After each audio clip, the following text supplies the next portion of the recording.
Walaupun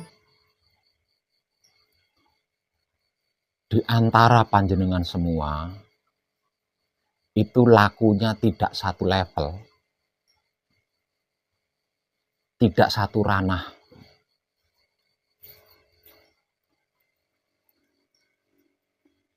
Dalam artian ada yang masih belajar menghafal, ada yang sudah hafal, ada yang sudah laku, ada yang baru belajar laku. Nah, itu kan tidak sama semua itu.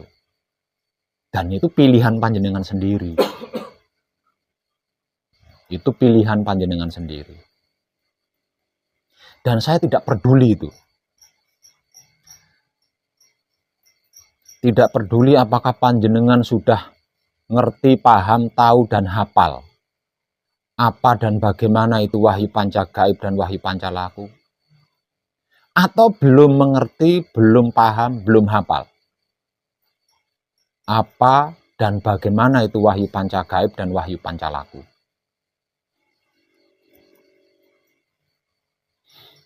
Namun dikarenakan seperti yang sudah saya katakan bahwa ini adalah eranya, bahwa ini adalah waktunya, maka tanpa saya peduli dengan semua itu, di setiap malamnya ketika ada waktu buat kadangan, saya akan selalu mengajak panjenengan naik ke level-level yang lebih tinggi dan tinggi lagi, seperti itu terus. Tanpa saya peduli, panjenengan sudah mengerti, sudah paham, sudah tahu, sudah hafal, atau belum.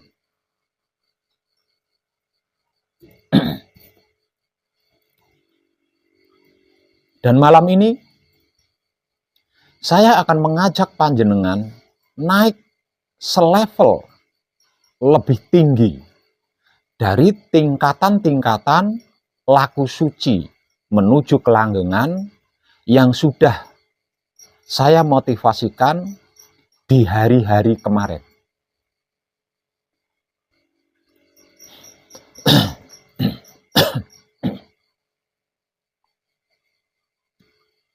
Namun sebelumnya,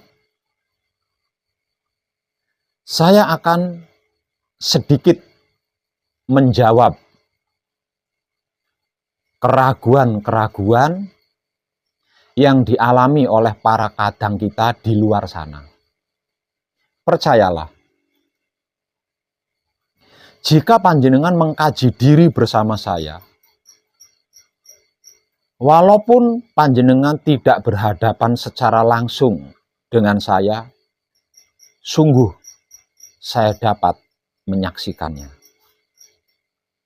Artinya, saya tahu ada beberapa kadang kita di luar sana masih mengalami keraguan-keraguan. Dan karena itu, sebelum saya mengajak panjenengan naik ke level yang lebih tinggi, terlebih dulu saya akan menjawab keraguan-keraguan para kadang kita di luar sana.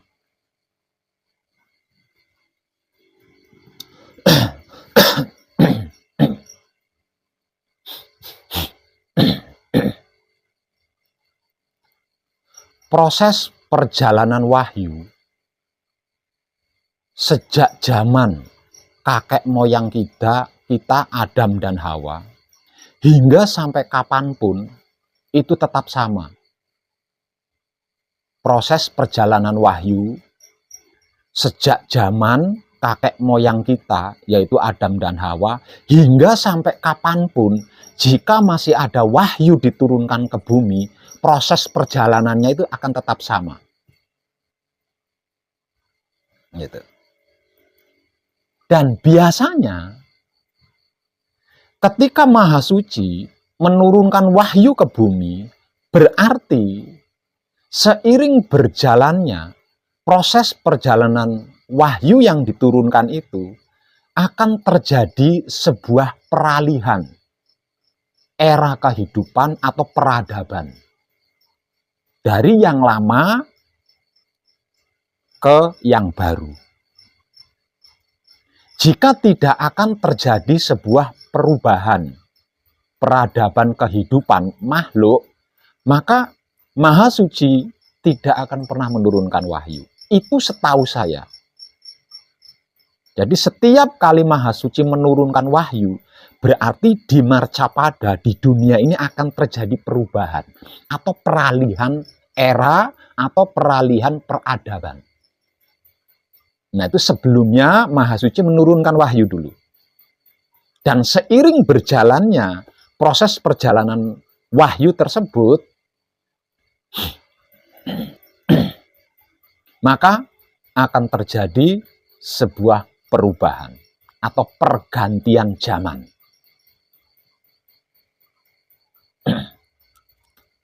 Dan proses perjalanannya itu sama. Sama. Sedikit pun tidak ada perbedaan. Hanya kisah ceritanya saja yang beda. Namun kejadiannya tetap sama. Dikarenakan di antara kita, mayoritas dari kalangan muslim, maka saya ngambil sampel dari kalangan muslim. Seperti wahyu yang diterima oleh nabi-nabi di dalam keyakinan muslim atau kepercayaan muslim. Dan di dalam keyakinan atau kepercayaan muslim, nabi terakhir adalah Muhammad. Nabi terakhir adalah Nabi Muhammad. Dan ketika Maha Suci menurunkan wahyu kepada Nabi Muhammad, nah prosesnya sama dengan wahyu-wahyu sebelumnya dan wahyu-wahyu sesudah itu. Proses perjalanannya adalah sama. Inti daripada maksud wahyu tersebut diturunkan dikarenakan akan terjadi perubahan atau akan terjadi peralihan peradaban kehidupan di dunia.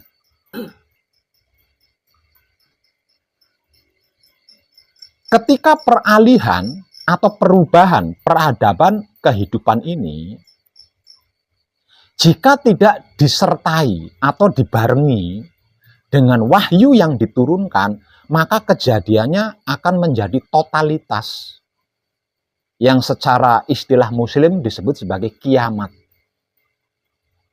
Jika tidak dilandasi dengan wahyu, maka kejadiannya akan fatal. Secara sederhana disebut kiamat. Kiamat dalam arti penghancuran. Jadi dihancurkan dulu, yang sudah ada itu dihancurkan dulu, kemudian diperbaharui. Agar supaya penghancuran ini tidak totalitas, dalam artian orang-orang yang baik masih tetap ada. Orang-orang yang bijaksana masih tetap ada. Orang-orang yang berkesadaran cinta kasih sayang masih tetap ada. Nggak ikut hancur. Gitu. Maka diturunkanlah wahyu. Itu kejadiannya sama.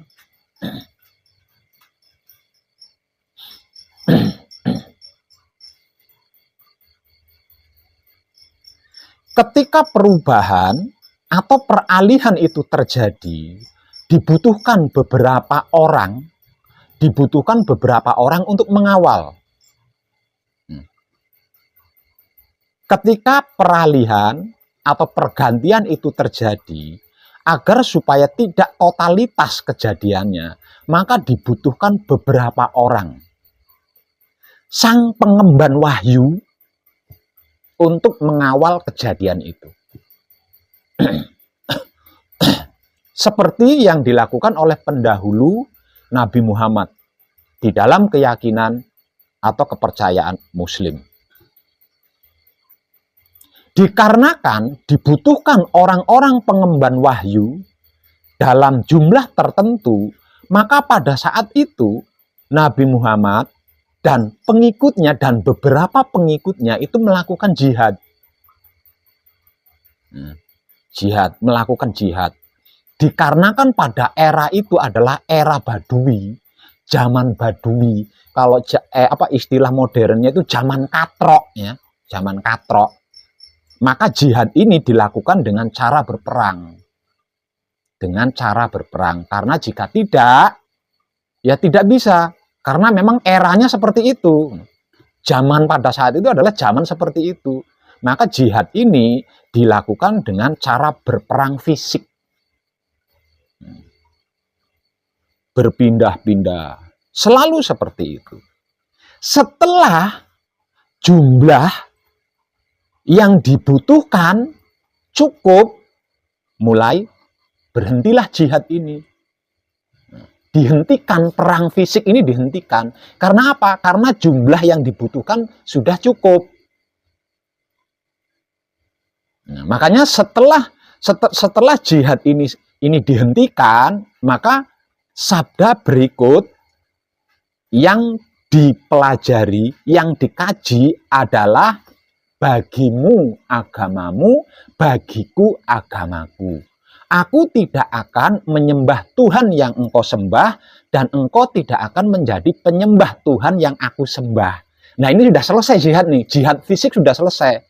Kenapa jihad fisik sudah selesai? Karena target jumlah orang yang dibutuhkan untuk mengawal peralihan atau pergantian peradaban ini sudah cukup. Gitu. Nah, ini semua wahyu sama seperti itu. Gitu.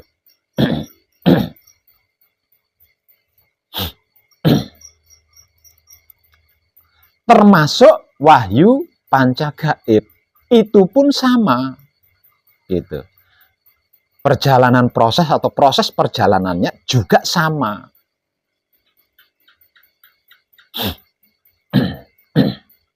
Seperti yang sudah saya informasikan jauh hari sebelumnya, bahwa tidak lama lagi, yaitu di tahun 2025, ini akan terjadi peralihan, akan terjadi pergantian era atau pergantian zaman.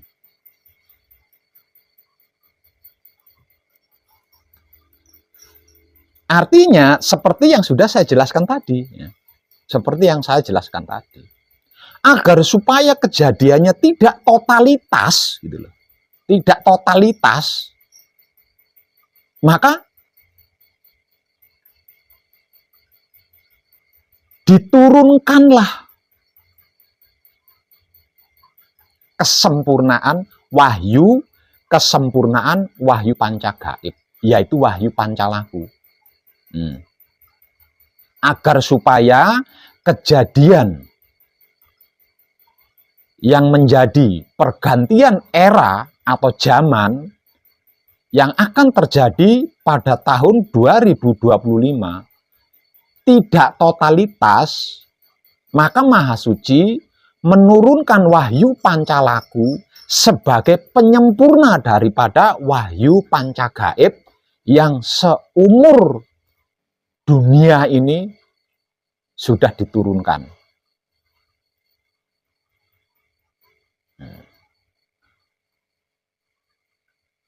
Artinya, agar supaya kejadiannya di tahun 2025 itu tidak totalitas, maka dibutuhkan pengawal. Dibutuhkan pengawal untuk mengawal kejadian tersebut dalam jumlah tertentu. Karena sebab itu, dulu saya melakukan perjuangan memperkenalkan wahyu panca gaib secara universal, mendunia. Apapun saya lakukan untuk mencapai target yang cukup untuk mengawal kejadian yang akan terjadi pada tahun 2025. Nah, itu kalau diistilahkan, kalau istilah religinya, apa yang saya lakukan itu juga jihad. Gitu. Tapi bukan jihad berperang fisik. melainkan jihad melawan diri saya sendiri di dalam memperkenalkan apa dan bagaimana itu wahyu pancagaib dan wahyu pancalaku secara universal. Tidak terkotak-kotak maksudnya. Di dalam jihadnya, apapun saya korbankan. Semuanya saya korbankan. Tidak ada sesuatu apapun yang tidak saya korbankan. Sampai tinggal diri ini. Diri ini saja, itu pun ikut saya korbankan. Di dalam perjalanannya,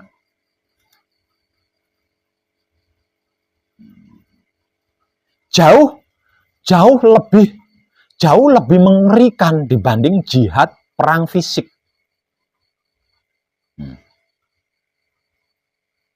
Di dalam proses perjalanannya, menurut saya pribadi, karena ini adalah saya yang mengalami, itu jauh lebih mengerikan dibandingkan jihad berperang fisik yang pernah dilakukan oleh para pendahulu kita.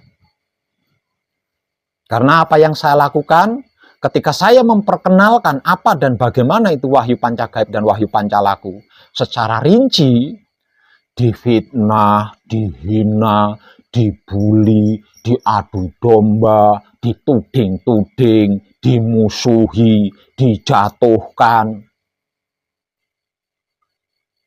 Bahkan tidak jarang saya dipukul, disakiti, tubuh saya itu disakiti.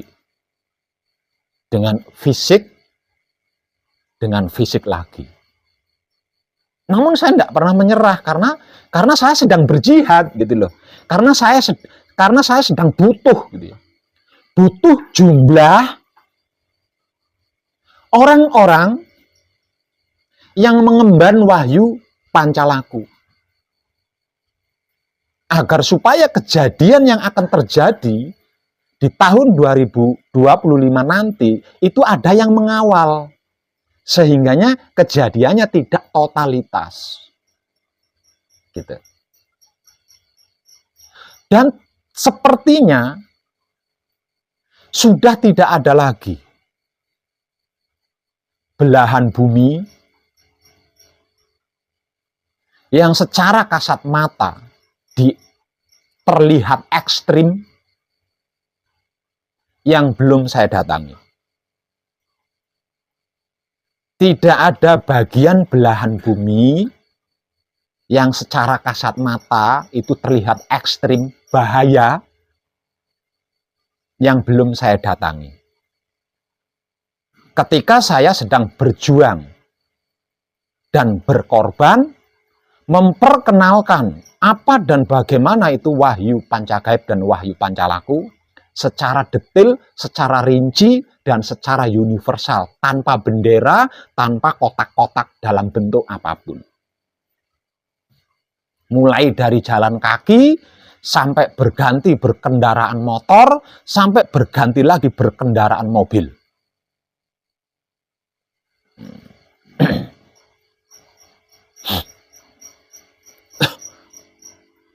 Dan saya dianugerahi keberhasilan oleh Maha Suci untuk mencakup jumlah orang yang dimaksud.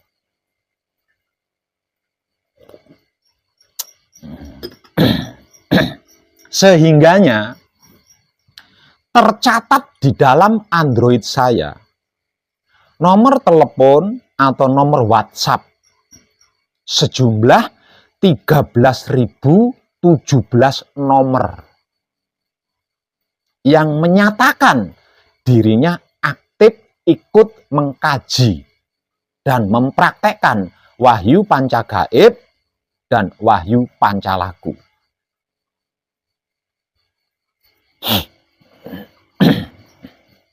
Dari 13.017 nomor yang tersimpan di dalam Android saya, itu ada 7.000 yang benar-benar melakukan secara totalitas. Sedangkan jumlah yang lainnya masih dalam proses. Jadi yang totalitas, yang sungguh-sungguh menjalankan wahyu pancagaib dan wahyu pancalaku seperti yang sudah saya motivasikan, itu berjumlah 7.000. Sudah berstempel. Kalau diawamkan, sudah distempel sebagai putra kekudangane Romo. Ada yang secara langsung, ada yang tidak secara langsung. Nah, jumlah 7.000 putra kekudangane Romo ini adalah target yang dimaksud untuk bisa mengawal apa yang akan terjadi di tahun 2025 nanti. Artinya, saya harus menghentikan, bukan? Jihad ini harus saya hentikan, kan? Maka setelah memasuki tahun 2023, saya berhenti, sudah tidak jihad lagi, sudah tidak berjuang, sudah tidak berkorban, memperkenalkan apa dan bagaimana itu Wahyu Pancagaib dan Wahyu Pancalaku. Karena target yang dimaksud, yang diminta oleh Maha Suci sudah cukup. Yang lainnya, kalau ingin terselamatkan kehidupannya di dunia, ikut mengkaji, silahkan. Kalau tidak ingin terselamatkan kehidupannya di dunia, tidak mau mengkaji Wahyu Pancagaib, juga silakan. Saya sudah tidak banget lagi gitu loh. Saya sudah tidak banget lagi.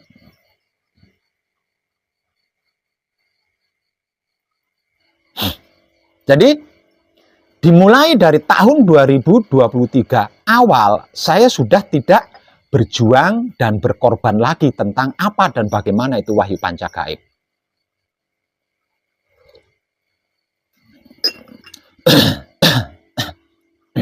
Nah, ini kaitannya, tentang inilah kaitannya dengan para kadang kita yang masih punya keraguan di luar sana.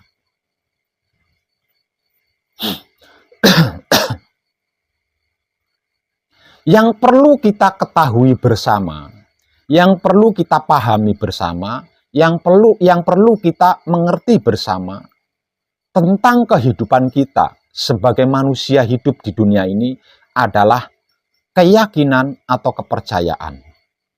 Keyakinan atau kepercayaan ini adalah benang merah yang berhubungan langsung dengan Maha Suci.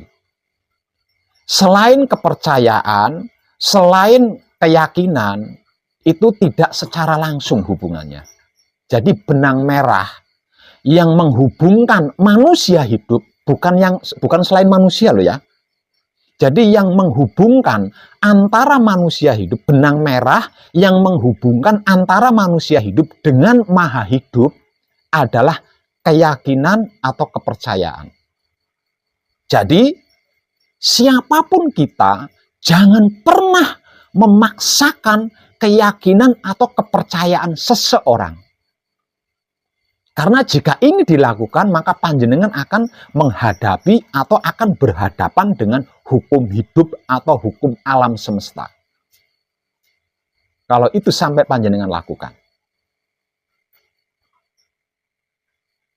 Kenapa? Karena keyakinan atau kepercayaan manusia hidup itu tidak akan pernah bisa kalau tidak mengalami sendiri secara pasti dan jelas. Di dogma, di doktrin, model apapun, manusia hidup itu tidak akan pernah bisa percaya, tidak akan pernah bisa yakin kalau belum mengalami sendiri secara jelas dan pasti. Ini hukum alam. Ini hukum realita.